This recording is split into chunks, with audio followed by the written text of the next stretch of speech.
Hapo zamani za kale, kabla ya majira kutofautiana, kabla ya mvua kugawanyika na jua kupanda mashariki, kulikuwa na mbuga pana iliyojulikana kwa jina la Itumbula, ardhi ya nyasi zisizokauka na mito yenye sauti za mizimu.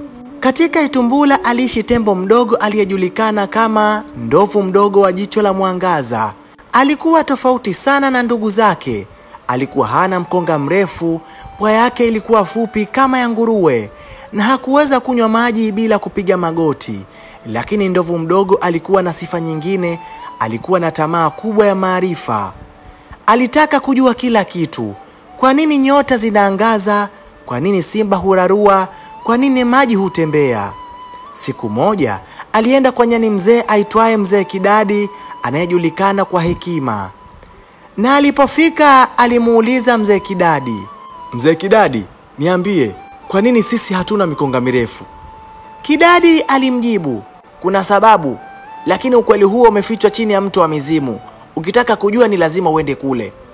Hapo ndipo safari ya ndovu ilipoanza. Safari ya kuelekea mto wa mizimu, sehemu ambayo hakuna mnyama aliyewahi kwenda na kurudi akili yake ikiwa timamu. Ndovu aliondoka usiku wa manane, huku nyota zikimwangazia njia. Alikutana na wanyama wa ajabu kama chui aliyelaaniwa kuwa kama mti, nyoka mwenye sauti ya binadamu, na fisi aliyekuwa mapacha. Wanyama hawa walimuonya, na mnyama nyoka alimwambia ndovu, "Ukifika mto wa mizimu usikubali kuitwa jina lako. Ukisikia sauti yako ikikuita, ziba masikio." Ndovu alimjibu bwana nyoka, "Lakini mbona nisisikie sauti yangu mwenyewe tena?" Nyoka akamwambia, "Kwa sababu sauti yako ikikuita, mizimu itajua unajua." Katika sehemu ya pori lenye giza totoro, ndovu aliimba wimbo wa ujasiri. Na huu hapa ndio wimbo aliowimba ndovu akiwa safarini. "Tembea tembo, twende kwenye siri, twende kwenye siri.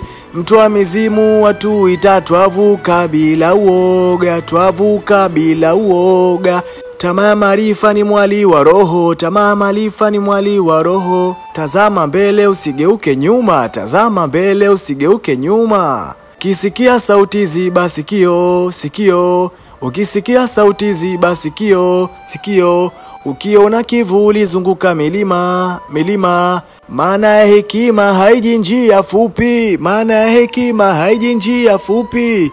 Tembea tembo, mpaka ukweli uje, mpaka ukweli uje."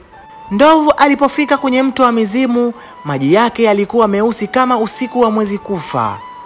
Aliona maumbo yakicheza juu ya maji, mizimu ya tembo waliotangulia kufa, wote wakiwa na mikonga mirefu kama ya ndoto. Sauti ikatoka ndani ya maji na kusema, "Ndovu wa jicho la mwangaza, unataka kujua kilichoficha mikonga ya enzi?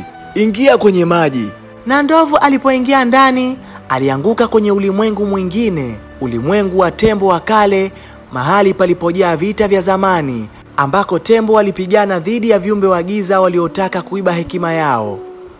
Ndovu alijifunza kwamba zamani tembo walikuwa na nyuso kama za farasi, bila mkonga. Waliposhindwa vita dhidi ya wachawi wa mawe, mizimu iliwazawadia mkonga, silaha ya kunyanyua, kupigana na kufikiri kwa undani. Ndovu alitaka mkonga wake, lakini haikuwa rahisi. Alipaswa kushinda vita ya mwisho, kupambana na kivuli chake mwenyewe, tamaa ya kujua bila uvumilivu. Ndovu aliona kivuli chake kikisema, "Ulipuuza ushauri. Ulitaka kujua haraka. Hekima sio kwa wanaokimbia, bali kwa wanaofuatilia." Ndovu alipambana kwa akili, si kwa nguvu. Alinyamaza wakati kivuli chake kikimshambulia kwa maneno, hadi kilipopotea kama moshi. Maji ya mto yakaanza kuchemka na mkonga ukaanza kuchipua kutoka kwenye pua yake. Polepole mkonga ukaanza kuwa mrefu, wenye nguvu na uzuri wa ajabu. Ndovu aliporudi Itumbula alikuwa ni wa tofauti. Sasa alikuwa na mkonga mrefu, lakini pia na busara ya kuwa mwaminifu kwa subira na maelekezo. Wanyama walikusanyika wakashangaa, na pia wakamuuliza. Swala alimuuliza, "Ndovu, uliupata wapi mkonga huu?" Ndovu alijibu, "Kwa njia ya uvumilivu, vita ya nafsi na utii wa sauti ya hekima." Na tangu siku hiyo, watoto wote wa tembo walizaliwa na mkonga. kama kumbukumbu ya safari ya ndovu wa jicho la mwangaza. Je, umejifunza nini kupitia stori hii? Mimi nimejifunza kuwa maarifa ya kweli hupatikana kwa uvumilivu, utii na ujasiri wa kupambana na nafsi yako mwenyewe. Je, wewe umejifunza nini kupitia stori hii? Tafadhali na kusubiri kwenye uwanja wa comment. Mwisho wa simulizi hii ni mwanzo wa simulizi nyingine ijayo. Nikukumbushe tu usisahau kusubscribe kisha kubonyeza alama kengele iliyopo karibu yako, kujiwekea nafasi ya kupata stori zaidi ndani ya masaa 24. Until next time, bye bye.